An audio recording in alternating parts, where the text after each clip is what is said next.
Camarades, merci d'avoir répondu à notre invitation pour ce rassemblement pour la défense de la rue Pierre-Semard et des conquis sociaux de la libération. Je passe la parole à Nathalie Marin, qui est la secrétaire générale du syndicat cheminot de Toulon. Merci. Tous, Pierre-Semard demeure à jamais le symbole de la résistance des cheminots à l'occupation. Plusieurs fois révoqué par la Compagnie des chemins de fer ou par la SNCF entre 1920 et 1939, il fut incarcéré par la police française dans la même période. Il est secrétaire général du Parti communiste français de 1924 à 1929. Lorsque le Front populaire triomphe en 1936, c'est en tant que secrétaire général de la Fédération CGT des cheminots réunifiés qu'il agit pour l'obtention de 21 jours de congés payés et la semaine de 40 heures dans les compagnies de chemin de fer. Le 1er janvier 1938, lors de la création de la SNCF, il devient l'un des 4 administrateurs salariés, pour une courte durée, car il est révoqué de son poste en décembre 1938 pour avoir appelé à la grève.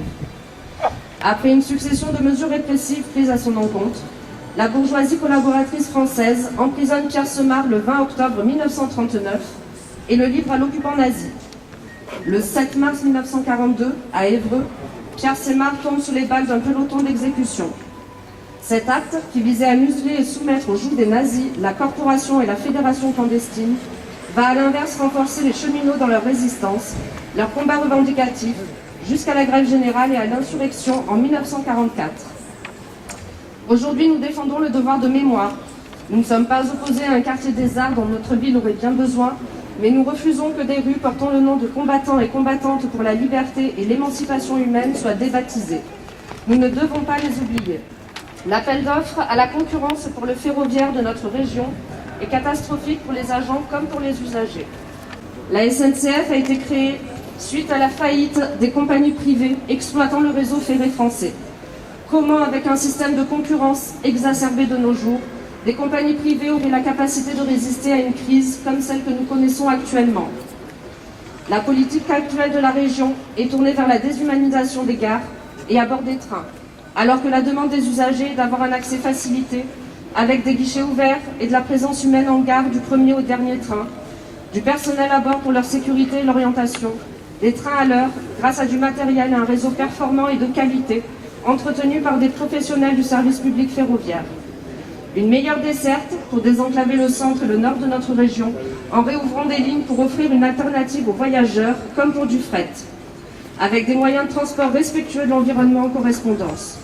L'harmonisation de la tarification et les correspondances des modes de transport ferroviaires, mais aussi maritimes, routiers, fluviaux, sont indispensables pour être pratiques et attractifs.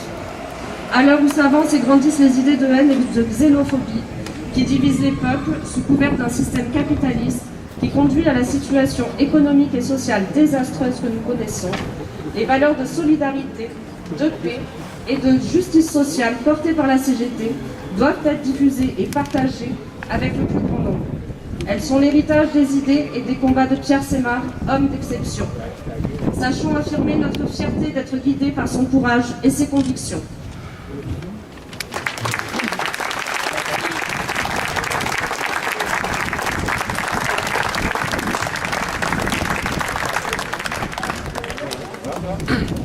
Bien, je vais passer la parole à Alain Serre, qui est le président de l'IHS CGT du Var. À l'invitation de l'Institut CGT du Var d'Histoire sociale, nous nous retrouvons aujourd'hui pour honorer Pierre-Semard, défendre la rue qui porte son nom et affirmer notre volonté de préserver les conquis sociaux de la libération.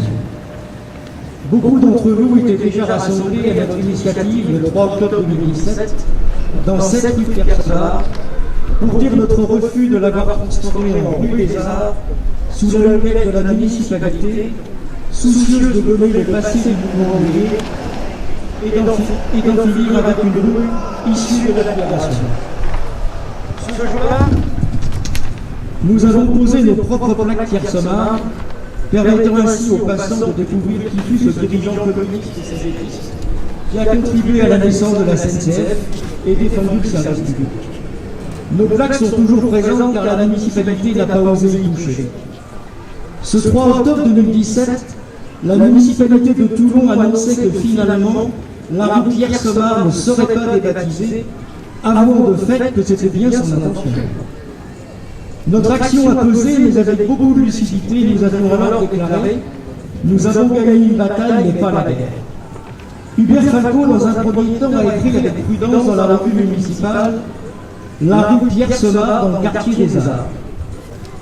Puis la municipalité, avec l'aide d'une partie de la presse, n'a cessé de mettre en avant la rue des Arts, qui n'a pas d'existence légale, au détriment de la rue Semard, dans le cadre d'une stratégie d'effacement à petit feu de cette dernière.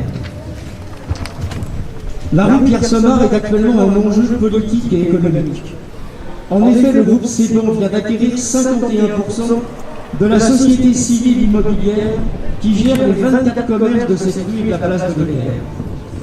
Le nouveau patron, Michael Steban, déclare qu'il n'a pas l'intention de bouleverser la rue des Arts. Derrière cette déclaration, qui marque son intention de mettre en valeur une rue qui n'a pas d'existence légale, se cachent quelques nouveaux projets et l'appât du gain. Mais la décision politique revient toujours au maire de faire respecter les noms d'une rue.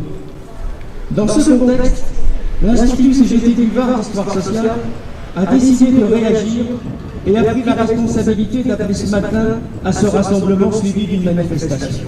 Pourquoi ? L'histoire est aujourd'hui un enjeu idéologique et nos adversaires veulent brûler la mémoire et la culture ouvrière et se réapproprier notre propre histoire pour la dévoyer et la faire disparaître. Nous avons donc la responsabilité de travailler l'histoire sociale du mouvement ouvrier et celle de notre CGT pour la faire mieux connaître et permettre aux militants actuels de tirer des enseignements utiles pour mener les luttes d'aujourd'hui et de demain. Notre activité s'insère pleinement dans la bataille des idées, permettant de renforcer la conscience de classe indispensable à la compréhension du monde d'aujourd'hui et de l'approfondissement de la crise du capitalisme. Comprendre le passé, c'est préparer l'avenir. Nous honorons aujourd'hui Pierre Semard, qui fut dirigeant du Parti communiste, secrétaire général de la Fédération CGT des cheminots, défenseur de la nationalisation des chemins de fer, du service public, administrateur salarié de la SNCF, révoqué pour avoir appelé à la grève. Il s'engagea aussi pour soutenir les Républicains en Espagne et fut arrêté le 20 novembre 1939 et sera ensuite livré aux autorités allemandes par la police de Vichy avant d'être fusillé par les nazis le 7 mars 1942 à Évron. Mettre en lumière la mémoire de Pierre Semard, c'est aussi associer au souvenir tous les cheminots qui ont payé un lourd tribut pendant la Résistance. Près de 9000 cheminots sont tombés pendant la Deuxième Guerre mondiale et 15 977 ont été blessés. Parmi eux, 809 ont été fusillés et 1157 sont morts en déportation pour fait de résistance. Honorer Pierre Semard, c'est aussi rappeler le rôle essentiel du mouvement ouvrier dans la résistance et plus particulièrement ceux du Parti communiste et de la CGT. Il nous revient plus que jamais, en ce moment, de défendre la mémoire et la culture ouvrière, mais aussi de travailler notre propre histoire sociale pour que les plus jeunes générations puissent s'en saisir. Comme nous avons l'habitude de le dire, pour savoir où on va, il faut se souvenir d'où on vient. Au moment où les manuels scolaires sont liés de tout ce qui fait référence à l'histoire du mouvement ouvrier, nous célébrons en ce moment les 150 ans de la Commune de Paris, qui a instauré le premier gouvernement ouvrier du monde. Alors que l'enseignement officiel attribue à Jules Ferry l'instauration de l'école républicaine, il est bon de souligner que c'est le gouvernement de la Commune de Paris qui a décidé la mise en place de l'instruction laïque, gratuite et obligatoire pour tous les enfants. Militer pour l'histoire sociale, c'est aussi, n'en déplaise à Madame Bachelot, promouvoir la culture qui en a bien besoin par les temps qui courent. Oui, les camarades et les amis, face à l'offensive des pouvoirs publics et du patronat, de gommer l'histoire du mouvement ouvrier, il nous revient la responsabilité de promouvoir l'histoire sociale et de défendre la vérité historique. Et ça fait pleinement partie du combat de classe que nous devons mener. C'est pour cela aussi que la défense de la Pierre Semard est une nouvelle actualité. Car notre attachement, au-delà du militant et au symbole qu'il représente, il faut rappeler dans quel contexte les conquêtes sociaux de la libération ont été obtenues. Sous la poussée des masses, avec une CGT à plus de 5 millions d'adhérents, un parti communiste pesant 29% des voix aux élections, et une classe ouvrière toujours en possession des armes issues de la résistance, de grands conquis sociaux vont être obtenus, et en particulier la sécurité sociale et les retraites, tant menacées aujourd'hui par Macron et son gouvernement. Défendre l'existence de la rue Presqu'Pierre Semard, c'est aussi ce matin porter notre exigence. Pas touche à la sécurité sociale, pas touche à nos retraites, préservons et améliorons l'ensemble de nos conquis sociaux. En voulant effacer la rue Pierre Semard, le maire de Toulon, Hubert Falco, défend la politique du capital et de son principal valet en France, Emmanuel Macron. Nous avons écrit à Hubert Falco il y a un mois, et le maire n'a pas daigné nous répondre, nous accorder l'entrevue que nous nous demandons. Ce silence est chargé de sens et est un véritable aveu.